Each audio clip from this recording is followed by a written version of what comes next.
झोले सरकारले घुँडा टेके। यातायात नमस्कार, कार्यक्रम कल 24 मा स्वागत छ। म राजीव खत्री। काठमाडौँ कब्जा गर्न झोले कम भएपछि एमाले झोले बन्ने अभियान सुरु गर्यो, अर्थात् आफूलाई झोले ब्रान्डिङ गर्न थालेछ। अरू देशका नेता तथा कार्यकर्ता जनतालाई मालिक बन्न सिकाउँछन्, तर हाम्रा त सगौरव बन्छन् म झोले हुँ। अरूको सिद्धान्त बोक्ने, बाह्य शक्तिको एजेन्डामा काम गर्ने, काण्डै काण्डको बोझ बोक्ने, पञ्चामृतलाई पाखण्ड देख्ने तर होली वाइन पवित्र लाग्नेहरू झोले नै हुन्। अब आफैले आफैलाई नामकरण नै गरेपछि जनतालाई पनि बोलाउन सजिलो भयो, ए झोले भनेर। वास्तवमा केपी ओलीले केही दिनदेखि आलोचनात्मक चेतनाको विरोध गर्दै आएका थिए र अहिले त झन् सगर्वका साथ हामी झोले हो भन्दैछन्। त्यसैले एमाले आलोचनात्मक चेतना शून्य भएको झोलेहरूको पार्टी हो। यो जनताको मात्रै आरोप होइन, एमाले संस्थागत रूपमै स्वीकार गरेको तथ्य हो। तर झोले भएपछि एमाले हुने हो कि एमाले भएपछि झोले हुने हो, त्यो पनि खुलाइदिए अझ राम्रो हुने थियो। एक दिन यी नेताहरूले म राष्ट्रघाती हुँ भनेर भन्यो भने अहिलेका सब झोलेहरूले भ्या भ्या गर्दै म पनि राष्ट्रघाती हुँ भनेर सगौरव लेख्ने रहेछन्। लाज हराएको हो कि लाज पचाएको हो कि लाज मरेको, म झोले हो भन्दै स्टन्ट गरिरहेका छन् केही मानिसहरू। लाखौं लाख युवालाई विदेशमा बेचेर झोलाभरि पैसा छ। कोशी, बुढी गण्डकी, महाकाली बेचेर झोलाभरि पैसा छ। गिरिबन्धु, ललिता निवास, बाँसबारी बेचेर झोलाभरि पैसा छ। नागरिकता राजधानी समानुपातिक सिट बेचेर झोलाभरि पैसा छ। झोले होइन, म झोला हो भन्दा अझ राम्रो होला। व्यापारीको स्वार्थ गाँसिएको जमिन लिने, उद्यमीको कालो धन चन्दा लिने, कुख्यात कर्मचारी सेटिङ गरेर दैनिक 50 लाख असुल्ने, सरकारी जमिन हडप्ने, नागरिकतादेखि महाकाली बेच्ने, नक्कली भुटानी शरणार्थी बनाई जनता बेच्ने, खाखुर छाला सुन नङ्ग्रा तस्करी गर्ने, गिटी बालुवा ढुङ्गा रोडा अवैध उत्खनन गर्ने, आर्थिक अपचलन गर्ने, माथि बस्ने तस्कर र माफियाका झोले, तल बस्ने नेताका झोले। झोलेले चलाएको कठै हाम्रो देश। झोले नै थिए, झोले नै हुन्, झोले नै रहन्छन्। पहिलो पटक सत्य बोले। निमुखा नेपाली जनताको रगत पसिना चुसेर आफ्नो र आफ्ना आसेपासे दासहरूको र दलाल बिचौलियाहरूको झोला भर्ने, भरिदिने यिनीहरू झोले नै हुन्। बिचौलियाका झोलेहरू अन्ततः औकातमा आए। एमाले पार्टीबाट प्रधानमन्त्री भएका ओली नै म झोले हुँ भनेर ट्रेन्ड चलाएपछि बाँकी एमाले पनि चलाउनु पर्छ। जसले टेर्दैन ऊ एमाले हुँदै होइन कि ऊ ओलीलाई मान्दैन भन्ने प्रश्न हुन्छ। वास्तवमा झोलेहरूले नै यो देश बिगारेका हुन्। देशको यो दुरावस्था र व्यथितिको मुख्य कारण नै झोलेहरू हुन्। चोक, चिया पसल, जताततै राजनीतिक दलका तल्लो तहका पार्टीप्रति प्रतिबद्ध कार्यकर्तालाई झोले भनेर गाली गरेको देखिन्छ। झोले के हो?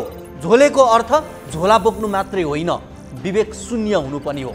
झोला बोक्नुमा गौरव गर्नु अन्यथा छैन, तर आफै विवेक शून्य हो भन्दैछन् एमाले। एमाले कार्यकर्ताहरू आफूलाई झोले भनेपछि कुन वर्गको झोले हो त्यो पनि त थाहा पाउनुपर्छ नि, होइन र? झोले 3 प्रकारका हुन्छन्। पहिलो तहको झोले जसले नेतालाई भगवान देख्छ अनि विचार नमिल्नेलाई राक्षस, ऊ प्राय नेतृत्वको वरिपरि घुमिरहन्छ। आफ्नो कामप्रति जिम्मेवार र जवाबदेही हुनुभन्दा नेताप्रति जिम्मेवार र जवाबदेही हुन्छ। ऊ नेताको गुणगान गाइरहन्छ। उसका सपनाहरू पनि धेरै ठुला हुन्छन्। आफैले नेतृत्व गरिरहेको छु भन्ने भ्रम पनि पाल्छ। यस्ता झोलेहरूले नेतृत्वलाई गलत सल्लाह दिन्छन् र आफ्नो कुरालाई अतिरञ्जित गराउन माहिर हुन्छन्। यिनीहरूमा अत्याधिक अवसरवादीपन हुन्छ।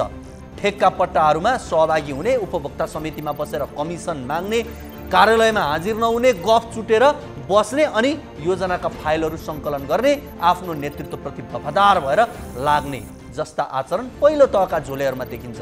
दोस्रो तहका झोलेहरू खासै सत्ता र शक्तिको त्यति धेरै नजिक हुँदैनन्। कहिलेकाहीँ आफ्नो नेतृत्वप्रति जय जयकार मनाए पनि आफ्नो कामप्रति भने प्रतिबद्ध हुन्छ। सही र गलतलाई विश्लेषण गर्न सक्ने क्षमता यिनीहरूमा हुन्छ। शक्ति र पहुँच भन्दा कामप्रति बढी विश्वास गर्छन्। राजनीतिलाई बुझेका हुन्छन् तर त्यति धेरै चर्को राजनीति पनि गर्दैनन्। यस्ता झोलेहरू नेताभन्दा बढी झन्डाप्रति विश्वास राख्छन्। पार्टीका दस्तावेजहरू अध्ययन गर्छन्, सही र गलत छुट्याउन जानेका हुन्छन्। यस्ता झोलेहरूले आफ्नो नेतृत्वलाई रचनात्मक सुझाव दिन्छन् र यिनीहरूसँग सकारात्मक आलोचना सहन सक्ने क्षमता पनि हुन्छ। तेस्रो तहका झोले यिनीहरूसँग सही र गलत विश्लेषण गर्ने क्षमता हुँदैन। यिनीहरूका अत्यावश्यकताहरू पनि त्यति ठुला हुँदैनन्। यो तहका झोलेहरू पार्टीका वफादार कार्यकर्ता वा गढेउलाहरू हुन् जसले राजनीतिको धरातलमा बसेर उर्वर गर्ने काम गर्छन्। निर्वाचनमा भोट हाल्छन्, कसैले कहिलेकाहीँ रक्सी मासु मात्रै दिए भने त्यसैमा चित्त बुझाउनु पर्ने यिनीहरूको बाध्यता हुन्छ। यस्ता झोलेहरू स्थायी स्वभावका हुँदैनन्। मौका मिले जसको झोला पनि बोक्न तयार हुन्छन्। यस्ता झोलेहरूको सङ्ख्या करिब 20% जति होला यो देशमा।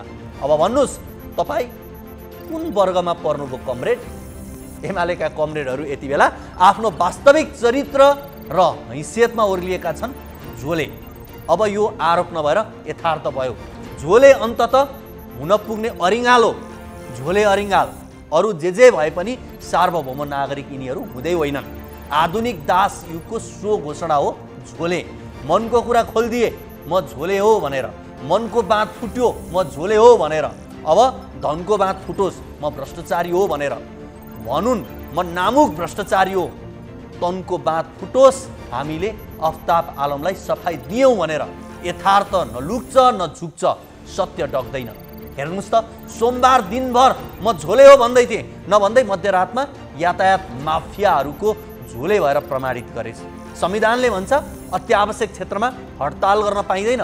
यातायातमा हडताल गर्नेलाई 1 वर्ष कैदको कानुनी व्यवस्था छ, तर कानुन कार्यान्वयनमा गृह प्रशासन बेवास्ता गर्छ। उल्टै कानुनको धज्जी उडाउँदै सिन्डिकेटधारी यातायात माफियासँग लम्पसार पर्छ। कानुनको धोती लगाउँदै झोले सरकारले घुँडा टेके यातायात डनसँग झुक्ने तर किसानसँग नझुक्ने, न दुधको पैसा तिर्ने, न मल दिने, न उत्पादनलाई बजारीकरण गर्ने। किसानको समस्या वर्षौँदेखि जिउका तिउ। सिन्डिकेट सामु सरकार झुकेपछि सार्वजनिक गाडी चल्न थालेको छ। सिन्डिकेटलाई स्वीकृत, चोरलाई चौतारो जस्तै भयो यहाँ।